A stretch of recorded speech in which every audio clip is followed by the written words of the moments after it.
Coming up, a university program boycotts One Day for Iowa.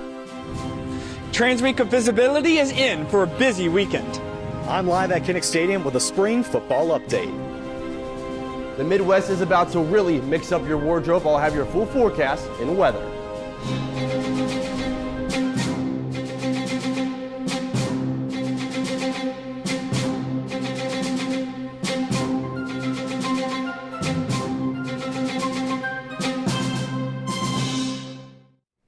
Good morning from Iowa City. It is Friday, March 28th. I'm Liz Schultz. And I'm Annika Perez. And the third member of our team, Colin, joins us in the studio with today's weather forecast. Yeah, thanks guys. I mean, currently it's a nice 58 degrees outside, and I gotta say it's really nice with opening day, baseball season coming around. As you look at the Pentecrest camp behind me, you still see some damp grass on the sidewalks here, but it has been beautiful walking into the studio today. As we take a look at the high, we got 80 degrees and that low of 57. It's still pretty cloudy, but when we looked at the top of the Capitol, the flags are blowing pretty heavily. We'll still have that wind carrying us through the entire day. As we look ahead to tomorrow, entirely overcast with a high of 71. As we look at that evening tomorrow night, though, there's a good chance of showers. So when you look at today and tomorrow, throughout the day, I say it's a good chance to go outside and try to get in a game of catch. I'll have the rest of the weather for you, but for now, I'll send it back to the desk. On Wednesday, Iowa City held One Day for Iowa, but one student organization wanted to have their voices heard in a different way. DITV's Mark Fortunato has what students are fighting for. I have an amazing community! The Iowa City Pentecrest witnessed history Wednesday afternoon when a group of students came together to voice their concerns over the university's funding. As the university celebrates its biggest day of donations, COGS protesters say they've had enough. This is directed at the university administration as well as the State Board of Regents. This is also to show, as people start to gather, how many people we have. In light of the university's 24-hour donation drive, One Day for Iowa, the campaign to organize graduate students boycotted the event and held a protest with chants, signs, and public speaking. We believe that the university is mismanaging their funds because they make us pay student fees to work as well as do not pay us enough at all. The protest gathered both community members and students alike and shared demands aimed at the university. The university should instead be standing up for academic freedom, reinstating living learning communities, ending graduate worker fees. Speakers at the protest praised graduate students, but said there is still a long road ahead for change. You are essential, as you know, to keep the university running. You cultivate the intellect and the love of learning. In the aftermath of the protest, COGS hopes that the university will end graduate student worker fees. From Iowa City, Mark Fortunato, DITV. A suspension of University of Iowa organization has turned into a permanent removal. Fraternity Alpha Delta Phi was suspended and under investigation mid-November. This fraternity is now no longer affiliated with the University of Iowa. On Wednesday, the University of Iowa fraternity and sorority chapters were notified of the suspension. On November 15th, the Iowa Police and Fire Department responded to a fire alarm and found dozens of pledges blindfolded, covered in food in the house basement. It has been permanently suspended by its national chapter, meaning it is no longer recognized as part of the organization. The University of Iowa plans to build a $96 million parking garage next to Carver Hawkeye Arena. The project involved in a series of faculty upgrades across the campus. The garage will be 5 levels tall and will house over 1,000 new parking spots for arena users, as well as users for medical aid and childcare staff. The University of Iowa officially closed its Division of Access, Opportunity, and Diversity yesterday. This comes after the Iowa Board of Regents ordered the closure of the department earlier this month. The decision will align with university, state, and federal regulations regarding practices of diversity, equity, and inclusion. Iowa is not the only school affected, as other public universities are required to shut down these programs as well. While things are getting busy here in Iowa City, things have also been busy over in Des Moines. That's right, Liz, and things are going to send it over to Avery in the newsroom with the latest legislative updates. Thanks, guys. The Senate has just passed a bill that changes SNAP food eligibility and availability on Medicaid. The bill requires those who would receive the SNAP food eligibility or Medicaid to work at least 20 hours a week unless you are a child, unable to work, or older than 65. A day later, the Iowa Senate passed another bill, and this one focused more on property tax relief. The goal of the bill is to limit tax levy increases, expand property tax credits, and eliminate the rollback system.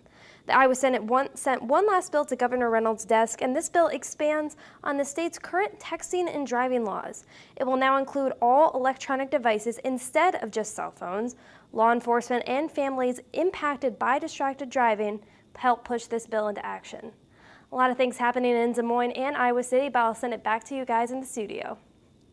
Iowa City's Trans Day of Visibility kicked off yesterday with events running through the weekend. DITV's Ryan Lynch is live at College Green Park, where a big event will take place on Sunday. Yes, Annika, and here at College Green Park on Sunday will mark the end of the festivities with a big celebration. And the annual Trans Day of Visibility rally will start at 4 and last 4 hours until 8 in the afternoon on March 31st. The rally will feature speakers and sing-alongs with multiple music acts. There will also be a banner-making event for rally participants. Smaller events started on Thursday and last up until the rally.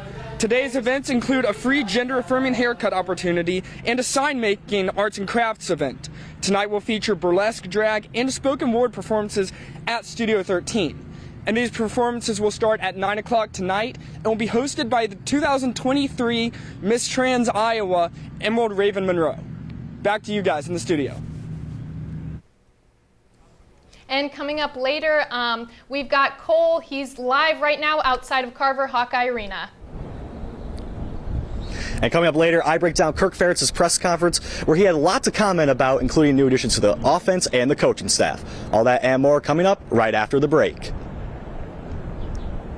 TV, we've got you covered with up-to-date news and politics. The former President Donald Trump won the Iowa caucus. Keeping highlights and scores with Hawkeye Sports. Or the All-American walk-on brought that punt return down this sideline and into this end zone. And of course, all the latest in entertainment. Sit back, relax, and here's the word on the street. Here at DITV, we've got a crew bringing you all the stories from across the nation and right here in your backyard.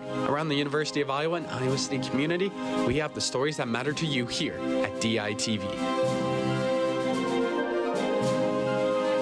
got a lot of warm weather. I walked outside this morning. I was so excited. It's just finally warm outside. No, I'm so excited for spring weather to start warming up. I am a little weary about the rain that's been happening a little bit. Kaylin, could you talk about that? I mean, it's been all over the place. I mean, we're in the Midwest. Obviously, it could be sunny right now. It could be thunderstorms later. We might even get snow. That's not what we're going to look at with the week ahead. As we take a look back out at the Pentacrest, weather staying pretty consistent with this upcoming weekend and the week ahead in the high 50s and low 60s. As we look at the lows there, temperatures are going to drop somewhat dramatically. They're in the low 30s, ranging all the way back up to the mid 40s. But when we look at the weather itself with the forecast, a lot of clouds, a lot of overcast. We could see thunderstorms starting on Sunday and carrying us through Wednesday when we have rain again. Outside of that, we could see some sun on Monday and then some clouds throughout the rest of the week. Thank you so much, Colin. I am super excited for it to get a little bit better. I'm finally excited for this warmer weather, and you know what that means? That means baseball season. I was excited that the Cubs won last night. I'm a huge Cubs fan myself, and I can't wait to get into more spring games and summer games. And let's take it over to Ryan Paris, who's got the sports updates for us. Well, Liz, I'm a big Sox fan. We also opened up with a big win yesterday on the road to 162-0, but the Iowa football team also opened up with their spring practice on Tuesday. Head coach Kirk Ferentz held his opening spring press conference on Wednesday, and we have Cole Krieger live outside with a breakdown of Coach Ferentz's comments. That's right, Ryan. Kirk Ferentz had a lot to say in his press conference on Wednesday, which included a lot of high praise towards his offensive coaching staff. One thing I think we're all excited about is the second year in Tim Lester's system, so I think the learning will come quicker. Everybody's responding a little bit faster. The Hawkeyes are bringing in running back coach Omar Young, who brings NFL experience with the Patriots to the coaching staff. Ferentz also touched on the Hawkeyes QB situation, which involved an update on South Dakota State transfer Mark Gronowski. Mark, I don't think he'll be thrown lightly here, probably in a couple of weeks, but not with the team. Just being cautious with him. But the recovery's gone great. Ferentz also mentioned that the QB competition will not officially begin until August, meaning Hawkeye fans have to wait and see who will be starting under center for them in their Week 1 game against Albany. Ryan, back to you. Thanks, Cole. And we're going to be getting into our first story here with the Cornell College women's wrestling coach, Boston Jacobs. He faced the darkest moment of his life, but came out on the other side with the strength to help others. DITV's Joel Keller has the story. He was sitting outside on my balcony of my apartment. My roommate was inside, and I put the belt around my neck and I tightened it up, and I ended up falling over and passing out. From that, my roommate inside heard it and turned around and came out, took the belts off, pulled me inside. 2 days after his 20th birthday, Boston Jacobs attempted to take his life. A life where he struggled to find his identity after he was forced to stop wrestling because of an injury. I say that's the first domino to fall because that was a pretty heavy hit to take, and that was a rough day. After his attempt, his dad picked him up and drove him home to receive love and care from his family. We just wanted to make sure he knew that we were very, very happy that, his plan did not work. He found an outlet at a local gym with Ken and became comfortable with his story. So he decided to share it on a Facebook post. People started sharing how his story impacted their lives, and Boston realized he could make a difference. I don't know that I have the stones to go out and broadcast it the way he did. And that is an admirable quality, to be able to put yourself out there. He's real, he's raw, he's authentic, and I think that's like the best part about him. Boston just ended his second year at the helm of the Cornell College women's wrestling team as he continues to build the program from the ground up. Every time I get on the mat, it's just one of those things, being grateful for where I'm at, what I'm doing, no matter if we win or lose, just having gratitude. At the same time, he wants to continue to spread suicide awareness and prevention. From the Small Athletic Wellness and Training Center, I'm Joel Keller, DITV Sports. Really powerful and inspiring stuff right there from Boston. But moving on to Iowa sports, the Iowa gymnastics team has been practicing this week for the postseason after finding out their spot in the NCAA regionals. The entire Hawkeye team will be headed to Tuscaloosa, Alabama after finishing 5th in the Big Ten Championships last weekend. The team got some relief as they made their postseason dreams official, but they were still able to enjoy the rest of the selection show as the gymnasts were on the lookout for some other friends. A lot of our athletes have teammates from club on other teams around the country, so they like to see where other teams are seated. Iowa's still been hard at practice throughout the week, but it can be difficult to stay focused with their first true weekend off since the season started back in January. Coach Llewellyn shared they've been keeping these practices as fun and lighthearted as possible with a very difficult regional ahead of them. The Iowa baseball team continues to clobber the competition this March, adding a dominant 16-7 win over Minnesota on Thursday. After the first inning, Minnesota led 2-1, but Iowa jumped out with a 4-run second inning and never looked back. In the end, the Hawks had 3 separate innings where they scored 4 runs each, as Gable Mitchell and Miles Risley both went 4 for 6 at the plate. And for the pitching staff, Aaron Savory, Daniel Wright, and Jack Whitlock limited the Gophers to 7 runs. Looking ahead, the Hawks have a doubleheader tomorrow against Minnesota on Big Ten Plus. One freshman on the Iowa men's track team was recognized by the Big Ten Conference after a stellar debut last week. Bryce Ruland received Big Ten Freshman of the Week honors following his performance in the discus and shot put events in the UCF Black and Gold Invitational. Ruland's 55.75-meter discus throw won the event and was the 10th best throw in program history. He then followed up with a 17.74-meter shot put, good for 2nd place in the event. And the Hawkeye track and field team has 3 events this weekend at Texas, Texas State, and Illinois State. The Iowa softball team also heads up to Madison today to play 2 of 3 games against the Wisconsin Badgers. The Hawks took down South Dakota State in both games of a doubleheader on Wednesday, where Talia Trent pitched 7 innings, allowed 2 runs, and tossed 10 strikeouts in the Hawkeye win. The Badgers, on the other hand, lost twice to Michigan over the weekend, scoring 3 runs between the 2 games.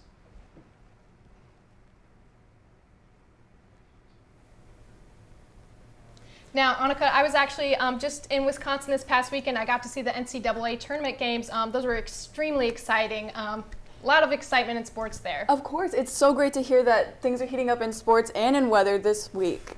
I know, I like to, maybe take the jacket off a little bit. Now you take a stroll outside. It might be changing up, as we said again, but hearing all of that, might need to go outside and see that softball team that seems like they're on fire. Yeah, it's baseball weather, it's softball weather, it's spring sports weather, wherever you go. Absolutely, and thank you for joining us online or listening on KRUI 89.7 FM. We are here live from Iowa City every Monday, Wednesday, and Friday at 8:30 a.m. and online anytime at dailyiowan.com. Thank you for tuning in this morning. We'll see you again on Monday morning right here on DITV.